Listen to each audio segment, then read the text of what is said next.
আমার বাবা এই অঞ্চলে মাহফিল করতে এসে এই 12 বাজারের তেল পাম্পের সামনেই লাশটা পড়েছিল। ওই 12 বাজারের ক্যাম্পে বাবার মোটরসাইকেলটা দেখেছিলাম। বাবার লাশটা পায় নাই। ওই রাস্তার উপরে বাবার রক্ত দেখেছিলাম। আব্বার রক্ত ঢালা পিস, কালো পিসটা আরো কালো হয়ে গিয়েছিল। ও আমার ভাইয়েরা, বাবার লাশটা কালীগঞ্জের থানা থেকে নিয়েছিলাম। সেই অঞ্চল হলো এই অঞ্চল, যে অঞ্চলে আমার আব্বা ওয়াজ করতে আসতেন মোটর সাইকেলে। আজকে আমি এসেছি প্রাইভেটে, হতে পারে আমার সন্তান আসবে হেলিকপ্টারে। আমার বাবা চলে গেছে, আমিও চলে যাব একদিন, সন্তানেরা আসবে, সন্তানেরাও একে একে চলে যাবে। এই দুনিয়ায় চিরকাল কেউ থাকবে না, বলেন ঠিক কিনা? দুনিয়ায় যেহেতু চিরকাল থাকা হবে না, সুতরাং কবরের জন্য প্রস্তুত হওয়ার দরকার আছে না নাই? কবরের জন্য প্রস্তুত হওয়ার দরকার। এই মাহফিল ডাকা হয়েছে, অনেকেই এসেছেন, অনেকেই শুনেছেন, আবার অনেকেই শুনে চলে গিয়েছেন, আবার অনেকেই নতুন করে আসবেন, ইন হবেন, আবার কেউ আসবেনই না। কারোর মনের মধ্যে জ্বালাপোড়া আছে না নাই?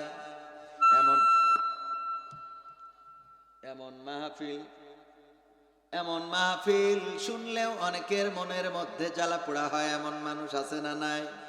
কোরআনের কথাগুলো ভালো লাগে না, এমন মানুষ আছে না নাই? ইসলামী আন্দোলন ভালো লাগে না, কোরআনের কথা ভালো লাগে না, মসজিদ ভালো লাগে না, মাদ্রাসা ভালো লাগে না, কোরআনের ছাত্রদেরকে ভালো লাগে না, কোরআনের শিক্ষকদেরকে ভালো লাগে না। আবার বিপদে পড়ার পরে হুজুর আসেন, দোয়া করে দেন, মিলাদ পড়াই দেন, জানাজা পড়াই দেন, হুজুর হুজুর ছাড়া আবার পার পাওয়া যায় না, বলেন ঠিক কিনা? এ ভাই এরম করছে, একটু কথা বলতে দেন স্বাধীন ভাবে। ও আমার ভাইরা, দুনিয়ার এই জীবন যৌবন চিরস্থায়ী নয়, ক্ষণস্থায়ী। রূপের বড়াই, রূপের অহংকার চিরকাল থাকবে। যেই মেয়েটা আজকে টিকটক করে, রূপ দেখে পাগল হয়ে যায়, কিছু চেহারা আছে আর তার উপরে কিছু ফিল্টার আছে না নাই? চেহারার উপরে কিছু ফিল্টার মেরে টিকটক করে ছেড়ে দেয়, আমার যুবকেরা দেখে পাগল হয়ে যায়। ও আমার ভাইয়েরা, বলেন দেখি, এই চেহারা একদিন এমন অবস্থায় পৌঁছাবে যে ফিল্টার মারলেও আর কুত্তায়ও তাকাবে না, বলেন ঠিক কিনা? রঙ্গরসের দিন ছিল আমার একদিন, রঙ্গরসের দিন ছিল আমার একদিন, 12 ঘন্টা বেলায় আমার সন্ধ্যা হইল, পাখি উড়ে যাওয়ার বুঝি সময় হলো, পাখি উড়ে যাওয়ার বুঝি সময় হলো, পাখি উড়ে যাওয়ার বুঝি সময় হলো রে, পাখি উড়ে যাওয়ার বুঝি সময় হলো। রঙ্গরসের দিন ছিল আমার একদিন, রঙ্গরসের দিন ছিল আমার একদিন, 12 ঘন্টা বেলায় আমার সন্ধ্যা হইল, পাখি উড়ে যাওয়ার বুঝি সময় হলো, পাখি উড়ে যাওয়ার বুঝি সময় হলো, পাখি উড়ে যাওয়ার বুঝি সময় হলো রে, পাখি উড়ে যাওয়ার বুঝি সময় হলো। শরীরে চামড়া ছিল টান, মিষ্টি সুরে গাইতাম গান, গলার আওয়াজ আমার কত দূরে যাইতো। শরীরে চামড়া ছিল টান, মিষ্টি সুরে গাইতাম গান, গলার আওয়াজ আমার কত দূরে যাইতো। পাইকা গেল মাথার চুল, কথা বলতে পড়ে ভুল, পাইকা গেল মাথার চুল, কথা বলতে পড়ে ভুল, চোখে দেখি গন্ডগোল, দন্ত নড়িল, পাখি উড়ে যাওয়ার বুঝি সময় হলো, পাখি উড়ে যাওয়ার বুঝি সময় হলো, পাখি উড়ে যাওয়ার বুঝি সময় হলো রে, পাখি উড়ে যাওয়ার বুঝি সময় হলো। ঘন ঘন আসে দম, কানেতে শুনি কম, পিছে পিছে জম আমার ঘুরতে লাগিল,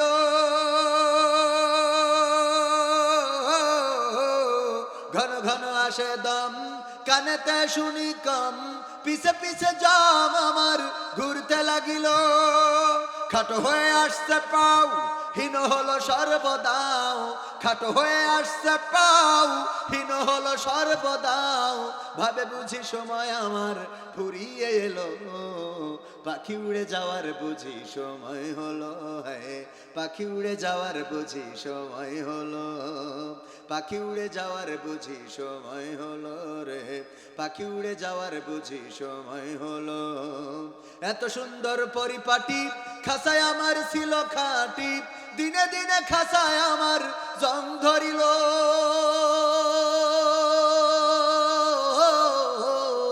এত সুন্দর পরিপাটি খাসায় আমার ছিল খাটি, দিনে দিনে খাসায় আমার জং ধরিল। পুরাতন খাসাতে পাখি করে শুধু ডাকা ডাকি, পুরাতন খাসাতে পাখি করে শুধু ডাকা ডাকি, একদিন আমায় দিয়া ফাঁকি উড়িয়া যাইব, পাখি উড়ে যাওয়ার বুঝি সময় হলো, হ্যাঁ পাখি উড়ে যাওয়ার বুঝি সময় হলো, পাখি উড়ে যাওয়ার বুঝি সময় হলো রে, পাখি উড়ে যাওয়ার বুঝি সময় হলো। রঙ্গরসের দিন ছিল আমার একদিন, রঙ্গরসের দিন ছিল আমার একদিন, 12 ঘন্টা বেলায় আমার সন্ধ্যা হইল, পাখি উড়ে যাওয়ার বুঝি সময় হলো রে, পাখি উড়ে যাওয়ার বুঝি সময় হলো, পাখি উড়ে যাওয়ার বুঝি সময় হলো, হ্যাঁ পাখি উড়ে যাওয়ার বুঝি সময় হলো। পাখি উড়ে যাওয়ার এই সময়টা কবে কখন হবে আমরা কি কেউ জানি না? কেউ জানি না। যেই বাসটা পদ্মা নদীতে পাটুরিয়া ফেরিঘাটে ডুবে গেল, ওই বাসটার যাত্রী যারা ছিল তারা চিন্তাও করে নাই যে আর বাড়িতে ফেরা হবে, ওরা চিন্তাও করে নাই আর গন্তব্যে যাওয়া হবে। কয়দিন আগে আপনারা দেখেছেন রামপালে বিয়ে করে যাচ্ছে, আহারে অ্যাক্সিডেন্ট করলো। কোন বাহিনী? নৌবাহিনীর গাড়ির সাথে অ্যাক্সিডেন্ট করার পরে 14 জন একই জায়গায় একই সাথে মারা গিয়েছে। সাথে আছে স্ত্রী এবং স্বামী, নববধূ এবং স্বামী, দুইজন একই সাথে পৃথিবী ছেড়ে বিদায় নিয়ে চলে গেল। যার বাসর হওয়ার কথা ছিল তার জন্য বাসরটা আল্লাহ কবুল করে নাই, কবরটা তার জন্য কবুল হয়ে গেছে। বলেন ঠিক না বেঠিক? আল্লাহ রাব্বুল আলামিন চাইলে যে কোনো দিন যে কোনো মুহূর্তে আমাদের মৃত্যু দিতে পারে না, পারে না? মৃত্যুর জন্য প্রস্তুত হওয়ার দরকার। আমার রব বলে দিলেন, ইয়া আইয়ুহাল্লাযীনা আমানুত্তাকুল্লাহ হাক্কা তুকাতিহি ওয়া লা তামুতুন্না ইল্লা ওয়া আনতুম মুসলিমুন। আমার আল্লাহ বললেন, ওগো ঈমানদারেরা, তোমরা আল্লাহকে ভয় করো যেমন করে ভয় করা উচিত, আর ততক্ষণ পর্যন্ত মৃত্যুবরণ করো না যতক্ষণ পর্যন্ত না পূর্ণ মুসলমান আত্মসমর্পণকারী হতে পারো। বলেন দেখি, আমরা কি পূর্ণ আত্মসমর্পণকারী হয়েছি?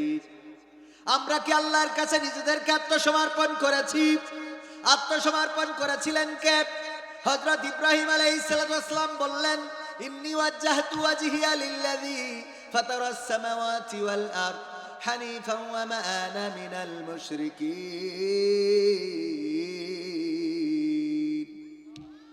ইব্রাহিম বললেন, ওগো আল্লাহ, আমার মুখটা ঘুরিয়ে দিলাম আসমান জমিন যিনি সৃষ্টি করেছেন সেই রবের দিকে, আর আমি বলে দিলাম আমি কোনো মুশরিকদের অন্তর্ভুক্ত না, আমি তোমার কাছেই নিজেকে সমর্পণ করে দিলাম।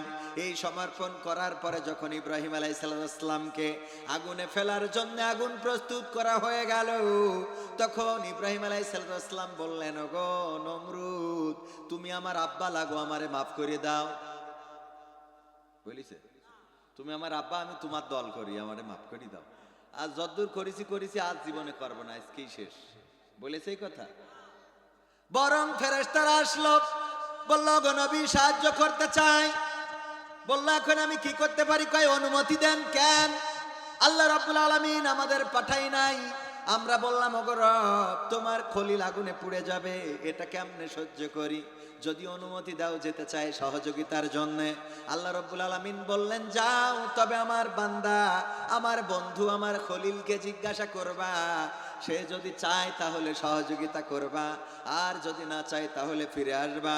ওগো আল্লাহর বন্ধু এই জন্য অনুমতি চাই, সহযোগিতা করার অনুমতি দিন।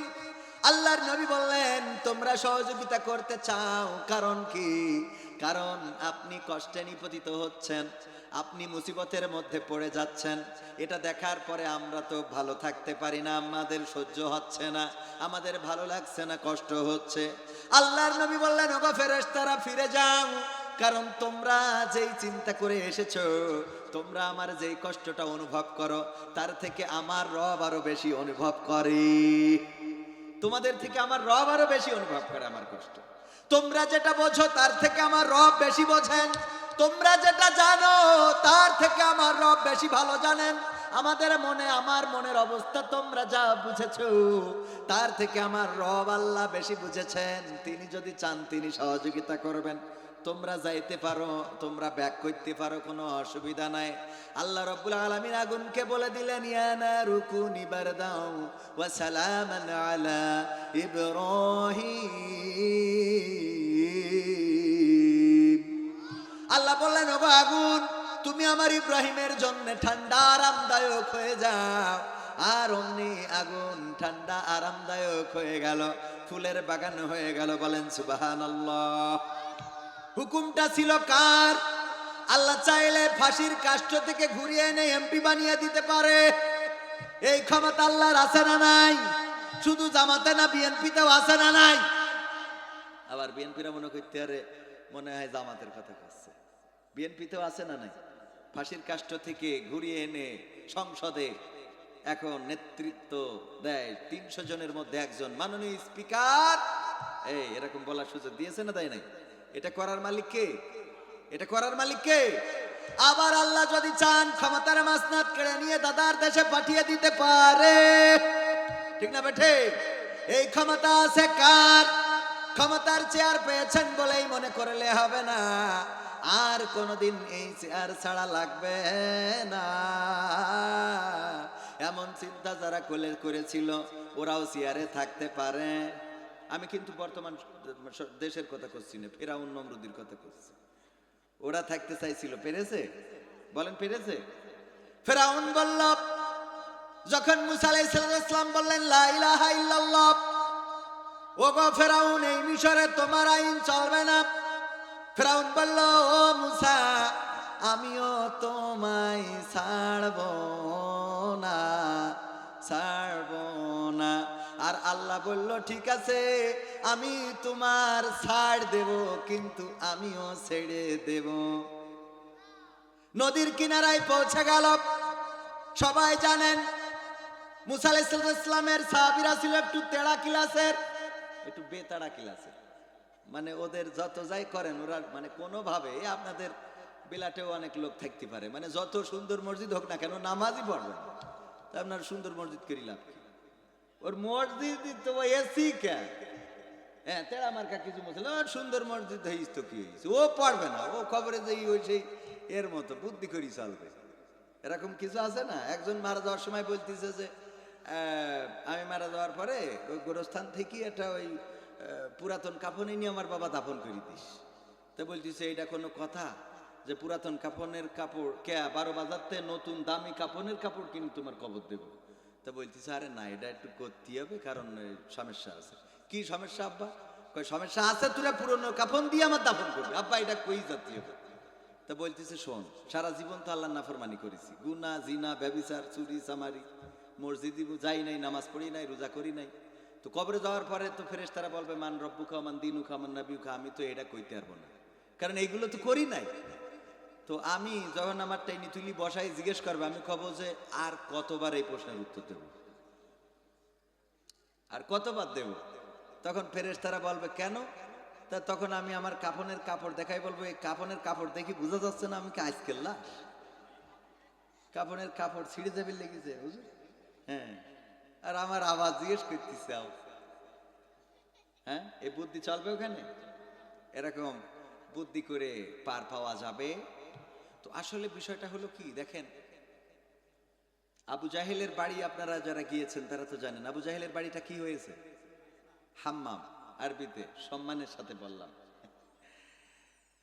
আর একটা কথা বলি সহজে বুঝবেন, এই আমরা বাংলাদেশে না, ঠিক কি না, সৌদি আরবের থেকেই তো আমরা ইসলাম পাইছি, কথা কয় না, আমরা মুসলমান তো আরব দেশ থেকে, তাই না? তো আমরা মুসলমান হিসাবে মনে করি যে ইরানও শিয়া হোক যা হোক আমাদের মুসলমান একজন ভাই। আপনারা ইরানের বিপক্ষে এখানে কেউ আছেন মনে হয়, কিন্তু সৌদি আরব ইরানের বিপক্ষে সহ্য না করি পারা যায়। ঠিক বলছি না ঠিক বলছি? আমরা কেউ ইসরায়েলের পক্ষে আছি, ডোনাল্ড ট্রাম্পের পক্ষে আছি? তো জেন থেকে ইসলাম পালাম ওরা সব গড়ে মিলে ওকে সাথে, ওরা সব ওকে সাথে জোট করি। তার মানে আপনার মক্কা মদিনা বাড়ির কাছে হলেও আপনি মুসলমান হবেন এ মনে করার দরকার নেই, এত সহজ না পাবো, কথা কয় না। মক্কা মদিনা ওদের ঘরের মধ্যে, আর ওরা যেই ডোনাল্ড ট্রাম্পের দাওয়াতকে নিয়ে আসে, বেনিয়ামিন নেতানিয়াহুর সাথে মিটিং করে কয় যে হামলা চালাও, আমরা আছি, ঠিক না বেঠে? এই বলে না? তার মানে বাড়ির মধ্যে ঘরের মধ্যে কাবা থাকলেই আপনি বেহেশতে চলে যাবেন এত মনে করার দরকার নেই। আবার ফেরাউনের রান্নাঘরে রান্না করি সেও জান্নাতের বাসিন্দা হয়ে যাবে, কথা কয় না। আসিয়া আলাইহিস সালাম ফেরাউনের সাথে একসাথে শুয়ে থেকেছে, বাচ্চা হয়েছে, সব হয়েছে, ভালোবাসা প্রেম প্রীতি, একটা জাহান্নাম একটা জান্নাত। সুবহানাল্লাহ বলবেন না? এইটাই হলো আল্লাহ রাব্বুল আলামিনের। হযরত নূহ আলাইহিস সালাম নৌকায় উঠতে বলল, স্ত্রী বলছে আমি টিকটক করে বেড়াবো। আপন আপন বলিস কারে, কেউ তো আপন হয় না, আপন আপন বলিস কারে, কেউ তো আপন হয় না, স্বার্থ ছাড়া এই ভুবনে আপন তো কেউ রয় না, স্বার্থ ছাড়া এই ভুবনে আপন তো কেউ রয় না, আপন আপন বলিস কারে, কেউ তো আপন হয় না, আপন আপন বলিস কারে, কেউ তো আপন হয় না, স্বার্থ ছাড়া এই ভুবনে আপন তো কেউ রয় না, স্বার্থ ছাড়া এই ভুবনে আপন তো কেউ রয় না। চোখ বুজিয়া ভাবো রে মন, কে তোর আপন জন, ভালোবাসা পাওয়ার জন্যে আছে কি কারণ? চোখ বুজিয়া ভাবো মানুষ, কে তোমার আপন জন, ভালোবাসা পাওয়ার জন্যে আছে কি কারণ? চোখের আড়াল হলে দেখিস, চোখের আড়াল হয়ে দেখিস, তোর কথা কেউ কয় না, স্বার্থ ছাড়া এই ভুবনে আপন তো কেউ রয় না, স্বার্থ ছাড়া এই ভুবনে আপন তো কেউ রয় না। কার জন্যে এই ভালোবাসা, টাকা ঘরার বাড়ি, মরার পরে কবরেতে রাখবে তাড়াতাড়ি। কার জন্যে এই ভালোবাসা, টাকা ঘরার বাড়ি, মরার পরে কবরেতে রাখবে তাড়াতাড়ি। বিনা লাভে বন্ধুরে কেউ, বিনা লাভে বন্ধুরে কেউ তুলার বোঝাও বয় না, স্বার্থ ছাড়া এই ভুবনে আপন তো কেউ রয় না, স্বার্থ ছাড়া এই ভুবনে আপন তো কেউ রয় না, স্বার্থ ছাড়া এই ভুবনে আপন তো কেউ রয় না। কথাগুলো ঠিক বললাম না বেঠিক বললাম? বাস্তবতার সাথে মিল আছে না নাই? স্বার্থ ছাড়া কোনো মানুষকে আপন করে পাবেন না। মায়ের সাথে সন্তানের কিছু স্বার্থ আছে, সন্তানের সাথে পিতার কিছু স্বার্থ জড়িত আছে, পরিবারের পরিজনের সাথে যত আপনজন আছে কোনো না কোনো স্বার্থ জড়িত আছে। ও আমার ভাইরা, স্বার্থের ব্যাঘাত ঘটলে সন্তান মায়ের কাছে অপ্রিয় হয়ে যায়, মা সন্তানের কাছে অপ্রিয় হয়ে যায়, পিতা সন্তানের কাছে বোঝা হয়ে যায়, আবার সন্তান পিতার কাছে অপ্রিয় হয়ে যায়, গ্রামবাসীর কাছে গ্রামের মানুষ অপ্রিয় হয়ে যায়, এমপি সাহেব অপ্রিয় হয়ে যাবে, এমনকি সরকারের চেয়ারেও টান পড়ে যেতে পারে না। কারণ যদি জনগণের স্বার্থ রক্ষা করতে ব্যর্থ হয়, গোলাম রসুল সাহেবকেও আমরা ছেড়ে দেব না রে। ঠিক না বেঠে? স্বার্থ জড়িত সব জায়গায়। কবির বিন সামাদের পিছনেও স্বার্থ আছে না নাই? অর্থ দিয়েছে আসার জন্যে, হুজুর এই টাকা পাঠালাম আপনার গাড়ির গ্যাস কেনার জন্যে, তেল কেনার জন্যে, আবার আসার পরে সুন্দর করে দেশি মুরগি, পোল্ট্রি মুরগি, গরুর গোশ, ছাগলের গোশ, উটির গোশ, ভেড়ার গোশ, হাতির গোশ খাওয়াবো। ঠিক না বেটে? এইগুলো খাওয়াবো হুজুর। এরপরে আপনার নাস্তার মধ্যে থাকবে আপেল, আঙুর, কলা পাকা, পেয়ারা, লেবু, আমাদের মা বোনদের হাতের বানানো পিঠা, পুলি পিঠা, নারকেল দিয়া পিঠা, এইগুলো বানাবো হুজুর। তারপরেও একটা দাওয়াত নেন, দাওয়াত নেওয়া লাগবে রে হুজুর। হুজুরির এত কিছুর পরেও অনেক সময় দাওয়াত নিয়ে আবার টাল বাহানা করে, আছে না নাই? আমিও তো ধরেন অন্যের কথা কই লাভ আছে? স্বার্থ জড়িত আছে না নাই? স্বার্থ পেয়েছি এই জন্য এসেছি, তবে নিঃস্বার্থ আপনারা যারা এখানে এসেছেন, আপনাদের খাওয়াও দেওয়া হবে না, আপনাদের শোয়া দেওয়া হবে না, আপনাদের টাকা দেওয়া হবে না, আপনাদের নাম পোস্টারেও দেওয়া হয় নাই। বলেন ঠিক না বেঠিক? ধরেন জামাতের আমির যিনি এসেছেন, উনিও কিছুটা নিঃস্বার্থভাবে এসে থাকতে পারেন, তাও তো পোস্টারে নাম আছে, তার মানে কিছুটা স্বার্থ হয়েছে না হয় নাই? কথা কয় না?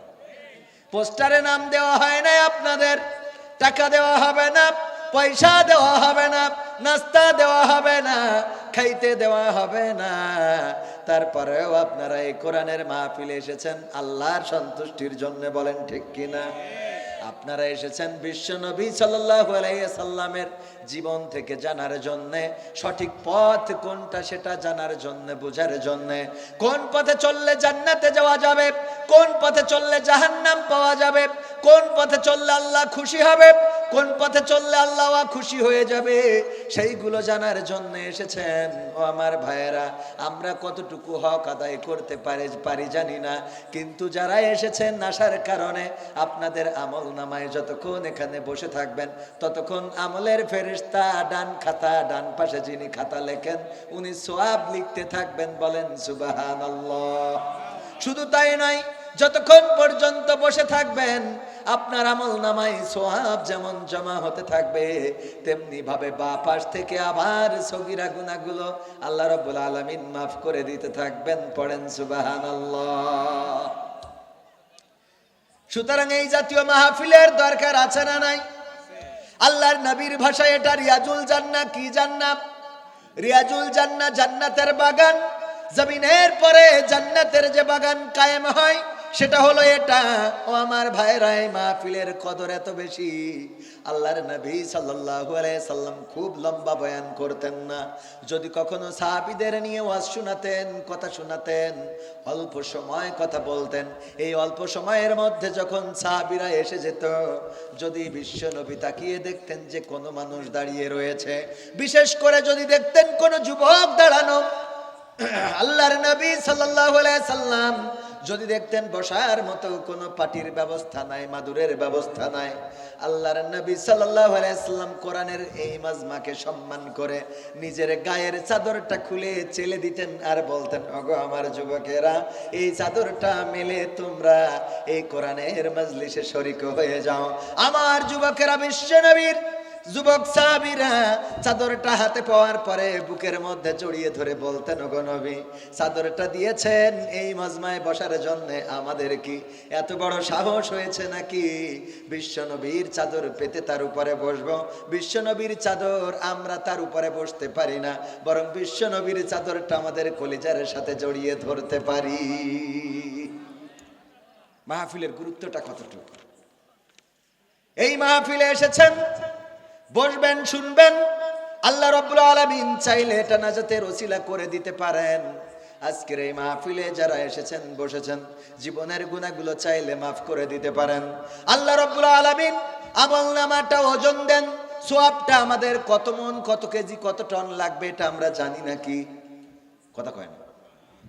ওজন তো দিবেন, কিন্তু কয় কেজি সওয়াব হইতে হবে এবং একটা সওয়াবের ওজন কতটুকু, এটা কি আমাদের জানা আছে? এটা আমাদের জানা আছে? এটা আমাদের জানা নাই। সওয়াবের ওজন কতটুকু জানা নাই। তবে আপনাদের একটা ওজন আমি বলে দিতে পারি। আল্লাহর নবী সাল্লাল্লাহু আলাইহি সাল্লাম বনি ইসরাইলদের একটা ঘটনা শোনালেন সাহাবীদের। যখন বিশ্বনবীর একজন সাহাবী ইন্তেকাল করেছেন, তখন তিনি তার সন্তানদেরকে ডাক দিয়ে বললেন, ওগো আমার সন্তানেরা, তোমরা ওই রুটিওয়ালা ব্যক্তিটার কথা ভুলে যেও না। কোন রুটিওয়ালা ব্যক্তি?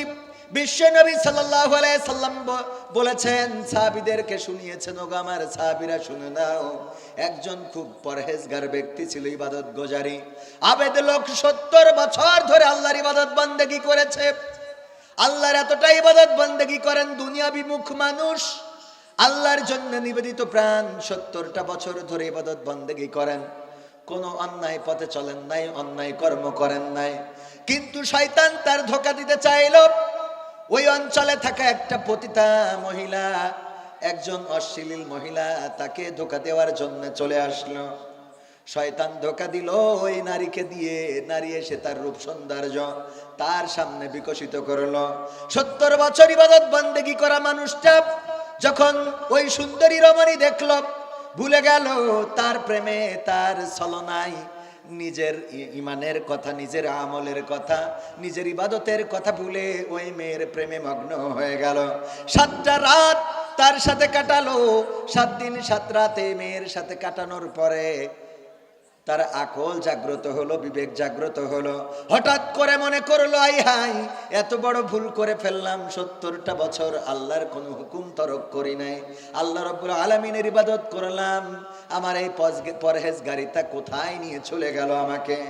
আমি সেই পরহেজগারিতা ভুলে আজকে এই নারীর পিছনে ছুটলাম, আর নারী আমাকে কোথায় নিয়ে চলে গেল? আমার পরহেজগারিতা ছুটে গেল। পরকালের ময়দানে কি জবাব দেব আল্লাহর কাছে? এই দুশ্চিন্তায় সেখান থেকে ছুটতে লাগলো। অনেকটা পাগল প্রায় হয়ে গেল। ক্ষুধার্ত, পিপাসার্ত, খুবই শোচনীয় অবস্থায় পড়ে গেল। খাবার নাই, পানি নাই, ছুটতে ছুটতে খুবই ক্ষুধার যন্ত্রণায় কাতরাতে কাতরাতে এমন একটা জায়গায় পৌঁছালো যেখানে 12 জন মিসকিন থাকে। এই 12 জন মিসকিনকে একজন ব্যক্তি প্রতিদিন এসে 12টা রুটি দিয়ে যায় তাদের আহারের জন্যে। এই লোকটি এটা জানার পরে তাদের সাথে শরিক হয়ে গেল। লোক হয়ে গেল 13 জন। রুটিওয়ালা আসলো রুটি দেওয়ার জন্যে। একটা একটা করে 12টা রুটি দিয়ে দিল। এই ব্যক্তিটা ওর মধ্যে ইন হওয়ার কারণে ওই 12 জনের মধ্যে একজন রুটি বঞ্চিত হয়ে গেল। ওই মিসকিন বলল, আমি তো রুটি পাই নাই, আজকে আমার জন্য কি রুটি আনা হয় নাই? যেই লোক রুটি আনে সেই লোক বলল, অবশ্যই রুটি এনেছি, এবং তোমরা এখানে 12 জন মিসকিন থাকো, আমি 12টা রুটি তোমাদের দিয়েছি, আমি একটাও তো রুটি কম আনি নাই। বলল, তাইলে আমি পাই নাই কেন? নিশ্চয় রুটি কম এনেছ। ওই লোক যখন এই কথা বলল, রুটিওয়ালা বলল, আমি রুটি 12টা এনেছি, আমার মন বলে আমি কম আনি নাই, বরং তোমাদের মধ্যে এমন কেউ থাকতে পারে যে 2টা রুটি নিয়ে ফেলেছ। তোমরা যদি এমন বেইনসাফি করো, তোমাদের আর রুটি প্রদান করা হবে না। এই কথা বলে যখন উনি চলে গেলেন, এবার এই লোকটি চিন্তা করলো, আহারে আবেদ লোকটি চিন্তা করলো এমনিতেই তো অন্যায় করেছি, আবার একজনের রুটি নিয়ে নিলাম, ওই লোকটাও তো ক্ষুধার্ত মিসকিন, এই রুটিটা আমি খাওয়া উচিত হবে না। কিন্তু সে ব্যক্তিটাও মুমূর্ষ অবস্থায় ক্ষুধার্ত মৃত্যুর মুখোমুখি দাঁড়িয়ে চিন্তা করলো, না আমি অন্যের হক মেরে খাবো না, অন্যের রুটিটা আমি ভক্ষণ করব না। ওই লোকটি বলল, দেখো তোমরা 12 জন ঠিকই আছো এবং তোমাদের যে 12টা রুটি দেয় সেটাও ঠিক আছে, কিন্তু তোমাদের মধ্যে আমি নতুন মানুষ হয়েছি, নতুন মানুষ এসেছি, এই জন্য রুটি শর্ট পড়ে গিয়েছে। আমি আমার তোমাদের নেওয়া রুটিটা আবার ফেরত দিয়ে দিলাম, যে ক্ষুধার্ত আছে খেয়ে নাও।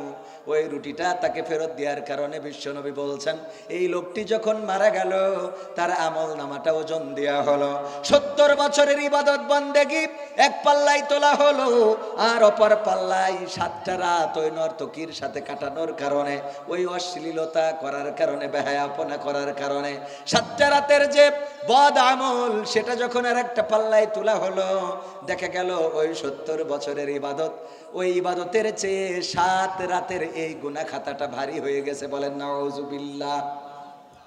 70 বছরের ইবাদত 7 রাতের এই অশ্লীলতায় শেষ করে দিল, খেয়ে দিল। আল্লাহর নবী বলছেন, ও আমার সাহাবীরা, এখানেই শেষ নয়, এই 7 রাতের গুনাহ ভারী হয়ে যাওয়ার পরে আল্লাহ রাব্বুল আলামিন এবার ওই একটা রুটি দানের সওয়াবটা তার আমলনামায় ওজন দিল। এক পাশে দিল 7 রাতের গুনাহ, অপর পাশে দিল ওই একটা রুটি দান করার সওয়াব, ওই একটা রুটির অধিকার ছেড়ে দেওয়ার সওয়াব। আল্লাহর নবী বলছেন, ও আমার সাহাবীরা, এবার দেখা গেল ওই 7 রাতের গুনার তুলনায় এই একটা রুটি ওই মিসকিনকে দিয়ে দেওয়ার সওয়াবটা অনেক ভারী হয়ে গেল। বলেন সুবহানাল্লাহ। তাহলে কি সওয়াবের ওজন বুঝেছেন? সওয়াবের ওজনটা হলো, আল্লাহ রাব্বুল আলামিন যদি কোনো কর্মে খুশি হয়ে যান সেটার পুরস্কার এতটাই দান করে দিবেন, আপনার 70 বছরের ইবাদত একটা রুটির বিনিময়ে দিয়ে দিতে পারে। পড়েন সুবহানাল্লাহ। আর যদি আপনি 70 বছর ইবাদত করার পরেও কোনো একটা রাত অন্যায় করে ফেলেন, ভুল করে ফেলেন, হতে পারে এই 70 বছরের ইবাদত একটা রাতেও নষ্ট করে দিতে পারি। কথা কি বোঝা গেছে? তো এই জন্যে এই মাহফিলটার গুরুত্ব আছে না নাই? এই একটা রাত আমাদের জীবনে নাজাতের ওসিলা হয়ে যেতে পারে। আল্লাহ আমাদের শেষ পর্যন্ত থাকার তৌফিক দান করুন। ওমা তৌফিকি ইল্লা বিল্লাহ। থাকবেন ইনশাআল্লাহ? চলে যাবেন কেউ? আমার যুবকেরা চলে যাবে? যুবকদের জন্য তো আলোচনা একটু স্পেশালি থাকে। ঈদের দিন চলে গেল রে, আর যুবকরা কি লাইলাতুল কিয়ামে নাই, লাইলাতুল কদরে নাই, সাহরিতে নাই, ইফতারিতে নাই, তারাবিতে নাই, কিন্তু ঈদের সালাতে আগের কাতারে সেলফি ফেসবুকে, আর নামাজ শেষ করে আর 1.5 দিয়ে গিয়ার মারামারি আছে না নাই?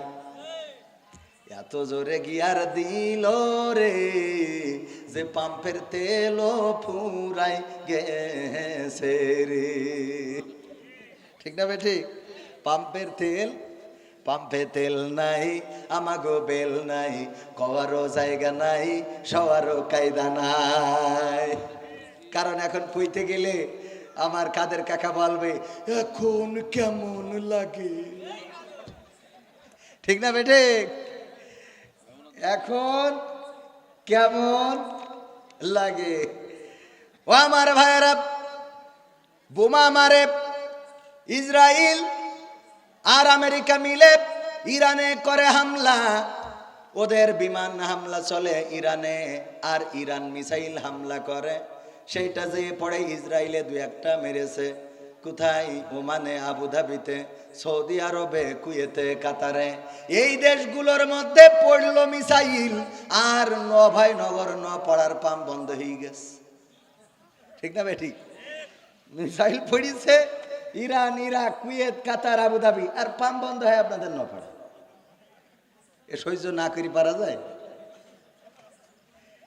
এই ঠিক বলছি না বে? ঠিক বলছি। কোথায় পড়ে মিসাইল সেই সব দেশে এখনো গাড়ি বন্ধ হয়, ওই সব দেশে এখনো গাড়ি বন্ধ হয় নাই, ওই সব দেশে এখনো সিরিয়াল দিয়ে পেট্রোল নেওয়া লাগে না, ওই সব দেশে এখনো অকটেন সিরিয়াল দিয়ে নেওয়া লাগে না। কিন্তু মিসাইল পড়েছে ওই দেশে, আর আমাদের দেশের তেল পাম্পের মালিকেরা তারা অমনি টাঙ্কিতে থাকা সত্ত্বেও লিখে দিয়েছে পেট্রোল নাই, অকটেন নাই। বলেন ঠিক না বেঠিক? কারণ আমরা পত্রিকায় দেখছি অপারেশন চালায়, অভিযান চালায় আর কি, অভিযান চালায় দেখা যাচ্ছে যে টাঙ্কিতে হাজার হাজার লিটার পেট্রোল রয়েছে। এইগুলো থাকার পরেও লিখে দেয় পেট্রোল নাই। ও আল্লাহর বান্দা, এই পেট্রোল তুই কবরে নিয়ে যাস, কারণ কবরে তো জাহান্নামের আগুনের খড়ির অভাব পড়ে গেছে নাকি? তুই রেখে দিয়েছিস, তুই মরি গেলে কিটা খাবে পেট্রোল? তোর কি কবরে দিতে হবে? ওনে যে কবরে আল্লাহর কাঠখড়ি কম পড়ে গেছে তো জাহান্নামে জ্বালাই নজর নেই, তাই পেট্রোলতে ধরাইতে হবে? করা যাবে এগুলো? আবার পেট্রোলের অপচয় আমার শীতকালে দেখলাম কিছু টিকটকার আল্লাহর বান্দারা পুকুরের মধ্যে পেট্রোল ঢেলে দেয়, হেডায় আগুন ধরায়। এই অপচয় করবা এখন বোঝরে, এখন আবার ওরা টাঙ্কি ঘাড়ে কর বাইন্দে নিয়েতে যাচ্ছে তেল পাম্পে। কোনে যাব, কি জ্বালা, হরেক রকম। বাবা তোমার দরবারে সব পাগলের খেলা, হরেক রকম পাগল দিয়া মিলাইছো মেলা, হরেক রকম পাগল দিয়া মিলাইছো মেলা। বাবা তোমার দরবারে সব পাগলের খেলা। ইস্যুর পরে ইস্যু আসে, কত ইস্যু আসে পাশে, ইস্যুর পরে ইস্যু আসে, কত ইস্যু আসে পাশে। তদন্ত করিতে গিয়ে ফুরাইছে বেলা, তদন্ত করিতে গিয়ে ফুরাইছে বেলা। বাবা তোমার দরবারে সব পাগলের খেলা, বাবা তোমার দরবারে সব পাগলের খেলা। টেলিভিশন টকশোর মাঝে কত বিজ্ঞানী টেকো আছে, ঠিক না বেঠে? টেলিভিশন টকশোর মাঝে কত বিজ্ঞানী টেকো আছে, আসলেতে ওরাই হলো শয়তানের চেলা, আসলেতে ওরাই হলো শয়তানের চেলা। বাবা তোমার দরবারে সব পাগলের খেলা, বাবা তোমার দরবারে সব পাগলের খেলা। ঠিক না বেঠিক? অনেক কথাই তো কইতে মন চাই, বলবো ইনশাল্লাহ, শুনবেন? অনেক কথা মনের মধ্যে জমে আছে, আল্লাহ চাইতো বলে যাবো ইনশাল্লাহ। গরম যতই পড়ুক আমি যাচ্ছি না, আমার যুবকেরা যাওয়া যাবে না। এই মাহফিলটা হতে পারে নাজাতের ওছিলা। আমাদের জীবন বেঁচে আছি এটা সত্য, কিন্তু মারাও যাব সেটাও, এবং কে কবে কখন কোন সময় চলে যাব এটা কেউ বলতে পারি। জীবন মৃত্যুর মালিক কে? আল্লাহ রাব্বুল আলামিন। হার্টের ডাক্তার হার্টের চিকিৎসা করতেছেন, তিনি হার্ট অ্যাটাক করে মারা গেছেন, দেখেছেন না পত্রিকায়? হার্টের ডাক্তার হার্টের চিকিৎসা করতে করতে নিজে স্ট্রোক করে চলে গেছে, অ্যাটাক করে চলে গেছে। আহারে, এই তো দুনিয়া। ডাক্তারও মারা যায়, ডাক্তারও কি মারা যায়। এত লোক মাইনসে এসে কয় অমুক ডাক্তার সাথে সাথে আইলো বলে আমি বেঁচে গেছি, ওই ডাক্তার দেখা যায় 2 দিন পরে পটল তুলে বসে আছে। তাহলে কি ডাক্তার বাঁচাইতে পারে? বাঁচানোর মালিক কে? চাইনিজ একজন ব্যক্তি মৃত্যুর সময় সন্তানদেরকে ওসিয়ত করলো, গো সন্তানেরা, আমি মারা যাওয়ার পরে 3টা কাজ করবা। 1 নম্বর হলো আমার কফিনটা যখন আমার কফিনটার মধ্যে যখন আমাকে ভরবা, তখন ওই কফিন থেকে 2টা হাত বের করে রাখবা, 2টা হাত যেন বের করা থাকে। 2 নম্বর হলো আমার কফিনটা যখন নিয়ে যাবা গোরস্থানের দিকে, তখন টাকা পয়সা 2 পাশ দিয়ে, রাস্তার 2 পাশ দিয়ে ছড়াইতে ছড়াইতে যাবা। আর 3 নম্বর হলো আমার কফিনটা বহনের সময় 4 জন ডাক্তার দিয়ে আমার কফিনটা বহন করবা। সন্তানেরা বলল, বাবা এমন সিদ্ধান্ত কেন দিলে? কেন তোমার হাত বাইরে রাখতে হবে? কেন কফিনটা ডাক্তার দিয়ে বহন করতে হবে? কেন তোমার রাস্তায় আবার অর্থ সম্পদগুলো ছড়ানো লাগবে? ওই লোকটি বলল, দেখো আমার সন্তানেরা, এই বার্ধক্যে উপনীত হওয়ার পরে আমার যে জ্ঞান হয়েছে, সেই জ্ঞানটা দিয়ে আমি একটু শিক্ষা দিয়ে যেতে চাই। আমার মৃত্যুর পরে যেন এই জাতি শিখে নেয়। কি শিখে নেবে? কি শিখে নিবে? ও গো বাবা, বলল আমার 2টা হাত কফিনের বাইরে রাখবা। আমি দুনিয়ার মানুষকে দেখাতে চাই এই দুই হাত দিয়ে কত উপার্জন করেছি, কত টাকা পয়সা কামাই করেছি, কত অর্থ রোজগার করেছি, আমার কত ব্যাংক ব্যালেন্স, কত বিল্ডিং, কত জমি জায়গা, সব রেখে শূন্য হাতে চলে যায়। এই হাতের মধ্যে কিছু নাই, কিছুই নিয়ে যেতে পারলাম না। না টাকা নিলাম, না সোনা দানা গয়না গাটি নিলাম, না আমার ঘর বাড়ি নিলাম, না আমি কোনো দলিল দস্তাবেজ নিলাম। আমি চলে যাচ্ছি শূন্য হাতে। আমি এই শূন্য হাতে যেভাবে যাচ্ছি এভাবেই সবাইকে শূন্য হাতেই চলে যেতে হয়। এটা আমি শিখিয়ে যেতে চাই, জানিয়ে যেতে চাই। 2 নম্বর হলো আমার ডাক্তারেরা কেন কফিনটা বহন করবে। আমি দুনিয়ার মানুষকে দেখাতে চাই, ওগো দুনিয়ার মানুষেরা দেখে নাও, কোনো ডাক্তার কোনো মানুষকে বাঁচাতে পারে না, কারণ এই ডাক্তাররা দেখো কফিন বহন করে। তারা যদি বাঁচাতে পারতো তাইলে এই মানুষটাকে আজকে কবরে যাওয়া লাগতো, কবরে যাওয়া লাগতো না। আর অর্থ সম্পদ আমার যাওয়ার রাস্তায় ছড়াবা, এই জন্যে আমি দেখাতে চাই এই অর্থ সম্পদগুলো মৃত্যুর পরে আমার জন্য নিরর্থক। এই অর্থ আমার কোনো কাজে লাগলো না, কোনো উপকারে আসলো না। এই জমিনে ছড়ানো থাকে, ছিটানো থাকে, কিন্তু সেটা খুঁটে পকেটে ভরার কোনো সুযোগ আমার আর, কথা কয় না। কত সুন্দর শিক্ষা এই শিক্ষা। আর আমাদের দেশের লোকের বুদ্ধি বেশি, তো এরা আবার অন্য বুদ্ধি করে। এরা বুদ্ধি করে কি বলছে, বাবা মারা যাওয়ার সময় আমার পুরাতন গোরস্থান থেকে কাফনের কাপড় খুলে এনে আমার দাফন কাফনটা করে দিবা।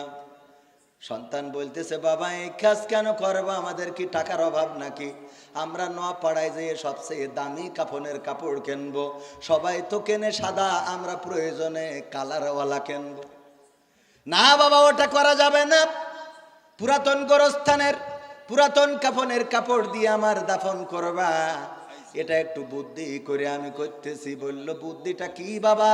যদি একটু শিখাইয়ে যেতে। বলল, দেখো সারাটা জীবন অন্যায় করলাম, গুনাহ করলাম, জেনা করলাম, ব্যভিচার করলাম, সুদ খাইলাম, ঘুষ খাইলাম, আলেম ওলামাদের পিছে লাগলাম, কোরআনের আইনের বিরুদ্ধে চললাম, এত অন্যায় করেছি।